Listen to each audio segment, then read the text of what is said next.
Good morning, everyone. Thank you for giving me the time to introduce the National Infrastructure Fund. We are one of the 12 supervised entities under the National Development Fund, just recently established with our bylaws being approved by the Council of Ministers February of this year. So we were established to be KSA's lead development partner for infrastructure.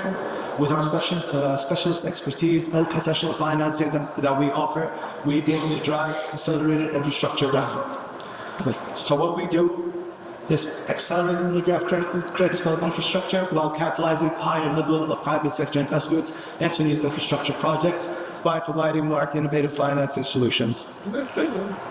Our four strategic pillars that frame our mandate are mobilizing private capital, supporting the infrastructure ecosystem, building a sustainable organization, and of course, last but not least, supporting national development. How we do it? With our flexible financing offering, including funded and unfunded solutions. Our funded solutions include senior debt, subordinated debt, and equity, while our unfunded solutions include our credit enhancements that we offer to incentivize more private sector investment. We are targeting significant deployments by 2030 in infrastructure projects. Though we've been established only in 2024, formally established in 2024, we have been open for business since 2023 with around 8.4 billion current financing commitments in infrastructure projects in the Kingdom, unlocking our senior and subordinated debt projects. The additionality achieved is 5.4x. For every dollar we have invested, we have obtained 5.4x from the private sector, enabling 79% of total KC infrastructure deployments in value. This slide just presents the type of projects we look at. On the far right, you'll see the non-commercially viable, typically government-funded projects. We typically shy away from that as our intervention would not be relevant.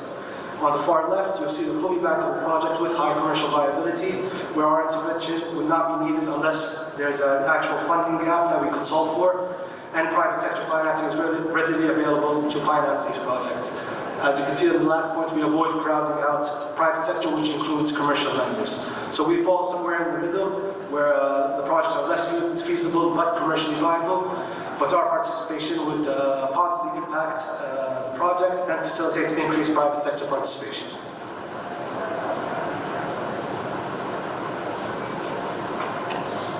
We at Infra are sector agnostic, addressing national priorities across all infrastructure projects in the Kingdom, though we have identified 9 priority sectors in line with national objectives, including energy and its subsectors, water and its subsectors, transportation in all its forms, social infrastructure including healthcare and education, and of course telecommunication and digital infrastructure that includes data and voice aggregation, data and voice transmission, data centers, and fintech.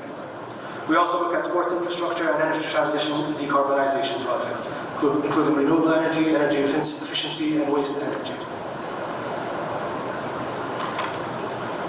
Overview of how we view the data center market in KSA. Though we have not closed the data center transaction yet, it is in our radar and we have assessed certain opportunities. We've noticed that the DC market in KSA is underserved and considered nascent compared to the rest of the world. However, rapid transformation driven by favorable government policies, increased digitization and growing demand for 5G networks, with KSA aiming to be the regional leader in DC capacity, with growth focused and centered around Riyadh and the MAM engine. On the bottom, you can see the DC demand forecasted with a CAGR of 23.9% between 2024 and 2032. Showing the key demand drivers being the population growth and urbanization, data sovereignty, digital transformation, artificial intelligence adoption, mobile banking and fintech growth, and data sovereignty. With, of course, national drivers that drive the demand is Vision 2030 and National Digital Transformation Strategy and ICT sector strategy. On the far right, you'll see the DC supply from publicized data. With Uptime Institute estimates a total of 1,300 megawatts announced by various players, with 102 megawatts being under construction and another 150 megawatts under the design phase. With some of the main players that we have interacted with in the market being Al-Fanad, Tamasuk, Center 3, a subsidiary of STC, the MAC, SD Tech, and others, GovTech and others. Though we have not closed the data center transaction, these are the various options we have considered to finance a data center based on their maturity and contractedness. Beginning from the pre-contract construction, where there will not be much commercial appetite from commercial lenders, typically development finance institutions will entertain this. We also look at when there's contracted construction, infrastructure lenders and banks will be happy to support these projects, as well as during operations and platform financing. These are the various options we have considered to finance a data center, but again, though we have not closed one yet, we are open and keen on finding the right opportunity we can collaborate on.